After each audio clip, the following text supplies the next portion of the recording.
আমরা সবাই মোদি, আমাদের এই মোদির রাজত্বে। হ্যাঁ, একথা বললেন খোদ প্রধানমন্ত্রী। বললেন, আপনারা নিজের এলাকায় সবাই নিজেদেরকে মোদি ভাবুন।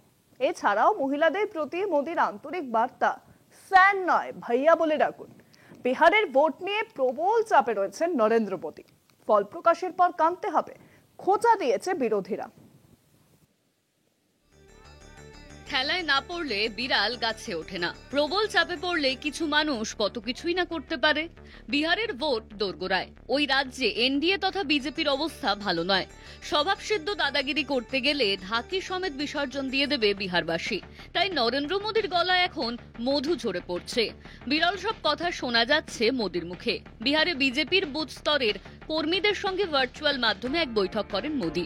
সেখানে মহিলা বুথ কর্মীদের প্রধানমন্ত্রী বলেছেন, স্যার নয়, আমাকে ভাইয়া বলে ডাকুন। আমাকে স্যার বলে ডাকার কোনো প্রয়োজন নেই। স্যার নয়, আমাকে ভাইয়া বলে ডাকুন। এবছর 14 নভেম্বর এনডিএর জয় উদযাপন করবে বিহার। নারী শক্তি আমার সবচেয়ে বড় শক্তি, ঢাল এবং অনুপ্রেরণা।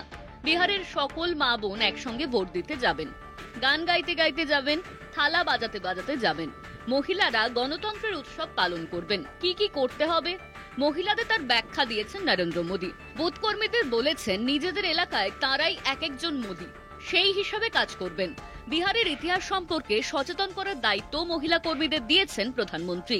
বলেছেন, মানুষের ভোটই বিহারকে আরজেডি ও কংগ্রেসের কুনজর থেকে বাঁচিয়েছে, তা আবার হবে। বিহার এবছর দ্বিগুণ দীপাবলি পালন করবে।